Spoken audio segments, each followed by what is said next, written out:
Gracias, David. Sí, eso importantísimo para nosotros, que tal como tenemos el privilegio de tener esta Biblia en nuestras manos, cada privilegio también existe una responsabilidad con respecto a cada privilegio, ¿verdad? Y la verdad es que la importancia o la prioridad que nosotros les demos a nuestras Biblias, eso va a tener consecuencias eternas, ¿verdad? Así que es importantísimo tener eso. Y nuevamente,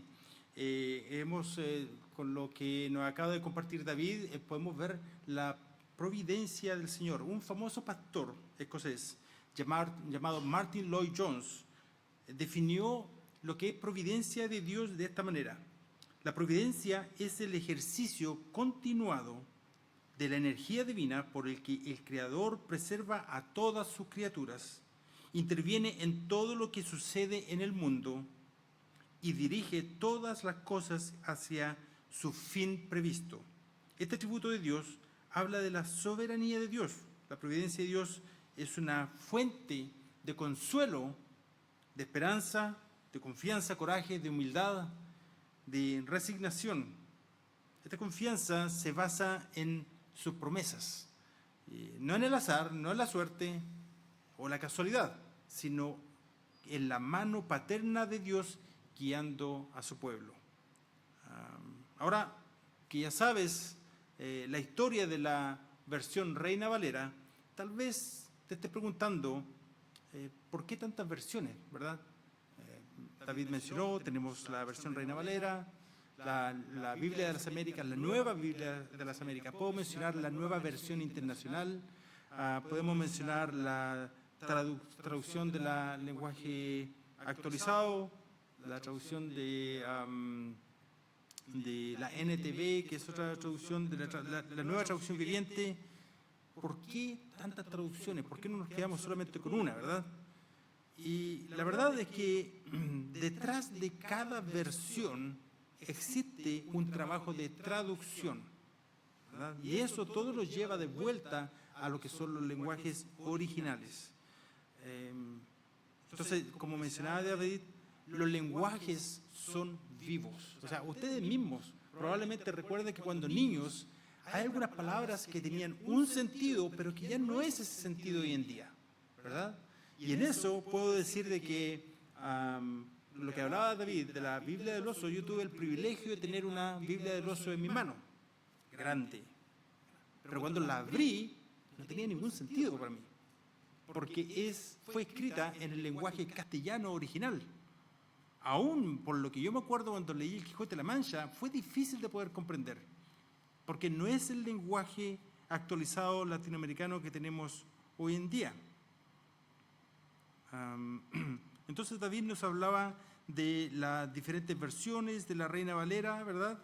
Y también de la Biblia de las Américas, la cual fue traída en el año 1986, la cual en general, cuando podemos hablar de la Biblia de las Américas y de la nueva Biblia de las Américas, la cual vino un poquito más tarde, en el año 2005, lo que tenemos que nosotros, como línea de fondo, lo que queremos tratar de comprender es de que ellas se tratan de mantener fidelidad al significado original de las palabras y al sentido gramatical. Y en eso hacen un muy buen trabajo.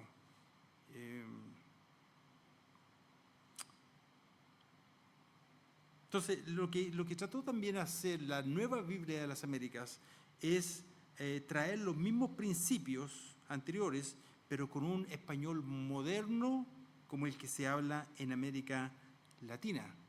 O sea, lo que tenemos que comprender es de que cuando muchas veces hemos leído lo que es la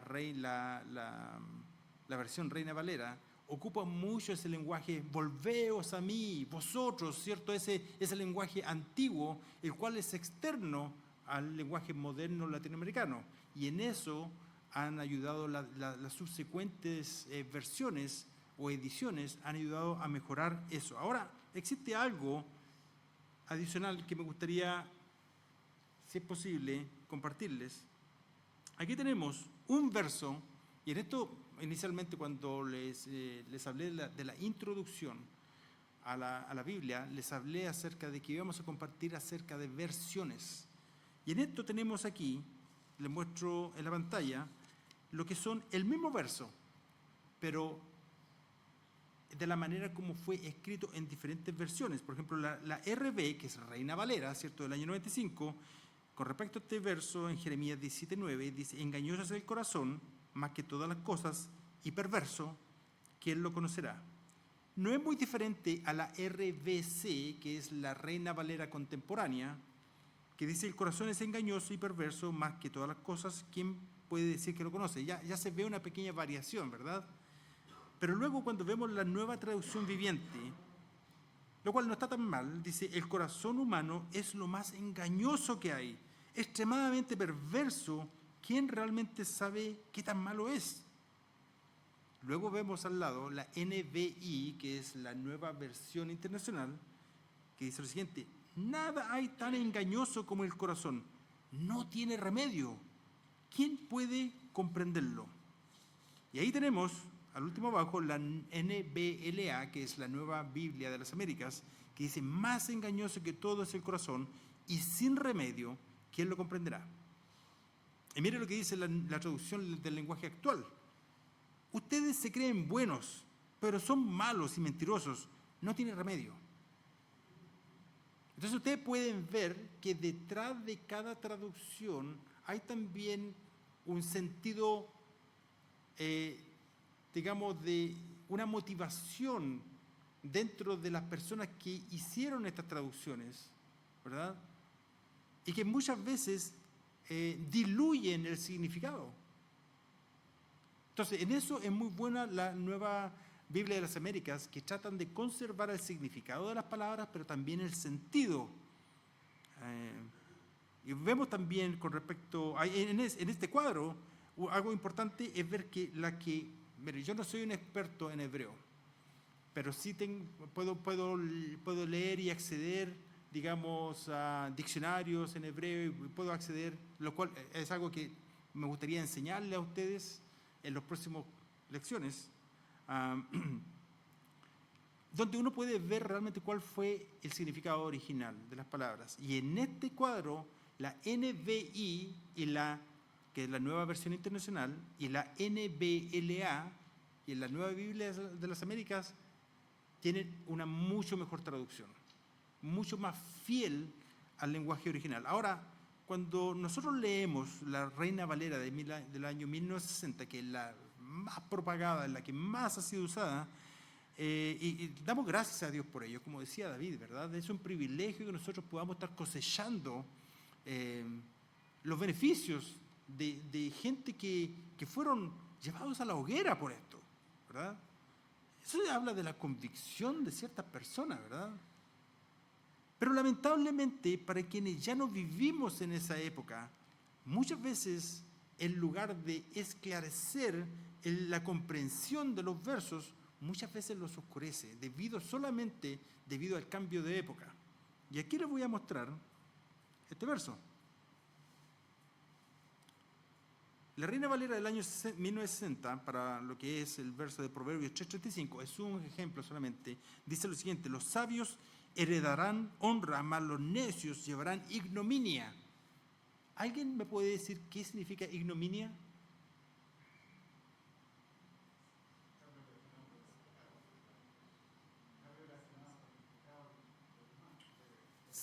Cerca por ahí, pero dice que, hermano, que está relacionado con algo que en el pecado.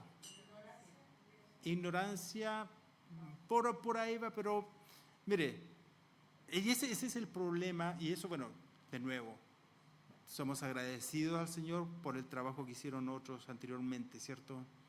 Un verdadero privilegio, pero lamentablemente, ¿qué sucede? Cuando nosotros, por ejemplo, supongamos que un día nos levantamos en la mañana y dedicamos un tiempo para leer la Biblia y leemos el capítulo completo, muchas veces pasamos de largo en palabras como esta, y sin ni siquiera tener una comprensión de lo que está diciendo, ¿verdad?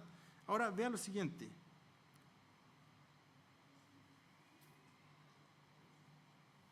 Ahí tenemos los sabios, dice la Reina Valera del año 1960, heredarán honra, ¿verdad? Y más los necios llevarán ignominia, pero la NBLA dice, ahí uno puede ver un poquito mejor cuál es el significado, ¿verdad? El sabio heredará honra, pero los necios hacen resaltar su deshonra. Ahí está el significado más comprensible de lo que es la palabra ignominia, ¿verdad? O también la Nueva Traducción Viviente habla de que serán avergonzados. Entonces, en eso nos sirve mucho lo que son unas traducciones más actuales que también conserven fielmente el significado de la palabra original, ¿verdad? Y el asunto es de que la Nueva Biblia de las Américas es derivada de una mejor familia de manuscritos, comparada con la Reina Valera del 60. En eso también podemos ver el siguiente ejemplo, donde tenemos de nuevo Jeremías 17:9, ¿verdad? ¿Eso muestra? Tenemos, ese es el verso anterior que le mostré, más engañoso que todo es el corazón y sin remedio, ¿quién lo comprenderá? Eso es lo que dice la Nueva Biblia de las Américas. Pero esta Biblia, el mensaje, una Biblia es una versión que se llama el mensaje, es una Biblia que en vez de enfocarse en el verdadero significado de las palabras y conservar fielmente su sentido, hace algo que es parafrase. Mira lo que dice, el corazón es profundamente oscuro y engañoso, un rompecabezas que nadie puede descifrar. Lo que está realmente diciendo Jeremías, de acuerdo al contexto y de acuerdo a las palabras originales, es la condición del ser humano sin Cristo, es la condición del corazón sin Cristo. Y lo que realmente está diciendo, de acuerdo a las palabras originales, es que realmente es una condición incurable, es sin remedio. Más allá de toda posibilidad de cura y que no puede ser sanado, realmente no está hablando de ningún rompecabezas que sea difícil de descifrar, ni nada por el estilo. De hecho, Dios mismo confirma esta condición del corazón del hombre en su naturaleza original, sin Cristo, lo confirma en Ezequiel. El libro de Ezequiel, capítulo 36, 26, dice, Dios dice esto, les daré un corazón nuevo, dice el Señor. Yo les daré un corazón nuevo, dice el Señor. Y pondré un espíritu nuevo dentro de ustedes, quitaré de su carne el corazón de piedra y le daré un corazón de carne. En pocas palabras, el corazón del ser humano sin Cristo no es un rompecabezas, tampoco es una casa, por decir un ejemplo. Supongamos que usted se compre una casa y diga, oh, la casa le falta harto trabajo, tengo que invertir, echar una pared abajo, hermosearla, pintarla, arreglarle aquí, arreglarle acá y queda bien. El corazón humano no es así. El corazón humano, visto desde el punto de vista de Dios, dice, hay que echar abajo la casa y hacer una casa nueva. Ese es el verdadero sentido de lo que Jeremías está diciendo y de lo que Ezequiel está diciendo. Por eso es que Dios dice, yo le daré un corazón nuevo y pondré un espíritu nuevo dentro de ustedes. Por lo tanto, no es un rompecabezas. Y así ustedes se pueden dar cuenta que hay versiones bíblicas que son más fieles que otras. Y en eso necesitamos nosotros ser cuidadosos, si que realmente queremos leer las Escrituras. A veces tenemos que ser cuidadosos en cuál es la Biblia que vamos a comprar, por ejemplo.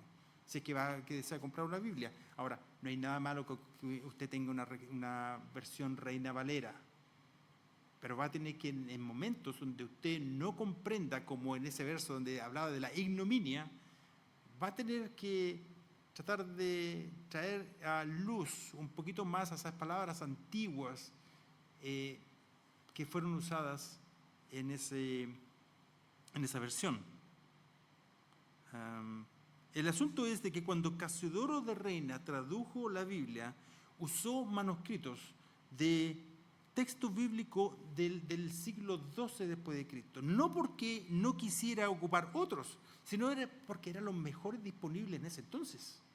Y nosotros, me recuerdo que en la ocasión cuando la última sesión que tuvimos, hablamos de los manuscritos, y hoy en día se han encontrado mucho mejores manuscritos, que en más abundancia. Hay por lo menos 5.000, hablamos de que hay 5.000 manuscritos griegos, más otra cantidad de manuscritos escritos en otro idioma, como es sirio, copto, ¿verdad? En total 15.000 manuscritos. Por lo tanto, estas nuevas versiones, especialmente menciono nuevamente la Nueva Biblia de las Américas, que es más fiel, usó obviamente una familia de mejores manuscritos, más antiguos y en mayor abundancia.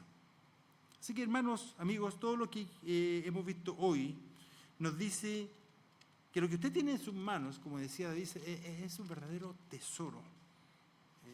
Esto debería llamarnos la atención y animarnos e impulsarnos debido al valor incalculable que tiene esa Biblia que usted tiene en su casa. Es un verdadero tesoro. No solamente por su tesoro histórico, sino porque es Dios expresando su propio ser, su voluntad hacia nosotros, ¿verdad? Independiente de ese valor incalculable, la Biblia es la palabra de Dios y es la expresión de sí mismo. De modo que si decimos ser cristianos y profesamos ser cristianos, ¿verdad? ¿No deberíamos ser nosotros quien deberíamos amar las Escrituras? De todo el mundo. ¿No deberíamos ser nosotros el que deberíamos realmente apreciar y amar las Escrituras? ¿Verdad? No podemos decir nuevamente, y hago hincapié en esto, no podemos decir que amamos a Dios y no amar su palabra, ¿verdad? Es fácil decir que amamos a Dios, es fácil decir que amamos la palabra de Dios, pero si ella fuera nuestro deleite, y si ella fuera nuestro amor, si nosotros hubiera una pasión en nuestras vidas por su palabra, nuestra transformación sería tan evidente. Lo cual nos lleva en sentido reverso a pensar de que si nosotros, y muy probablemente que hemos conocido a cristianos, o que dicen ser cristianos, ¿verdad? En cuya nosotros no vemos ningún cambio en ellos.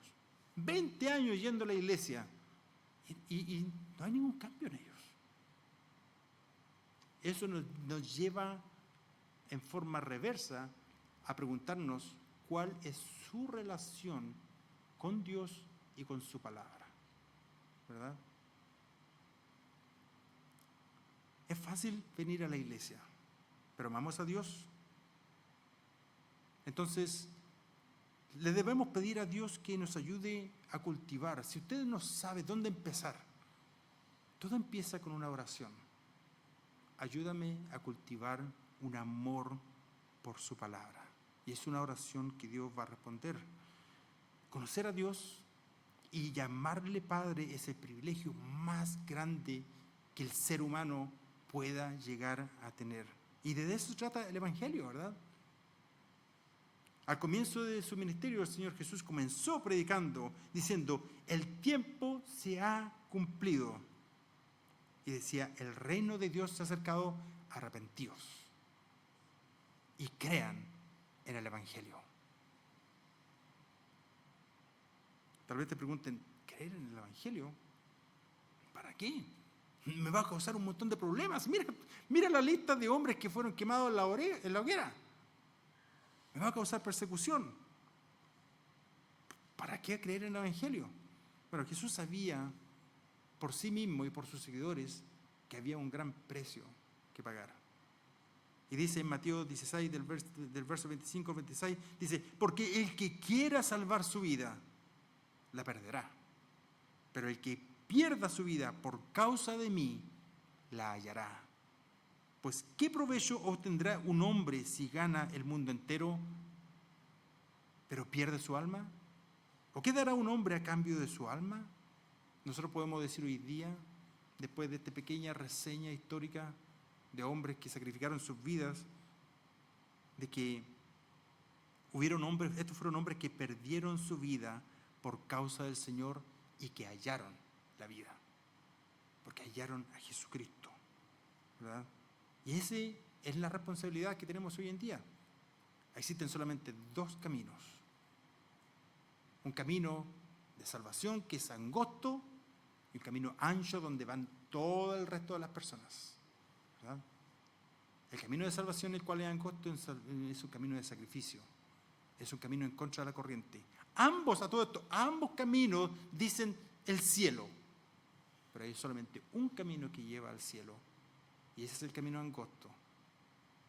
Y quienes escogen ese camino angosto aman las Escrituras. No hay manera como puedan ser saciados. Tienen un hambre insaciable, creciente en sus vidas por la palabra del Señor. Y eso comienza desde pasos que son pequeños.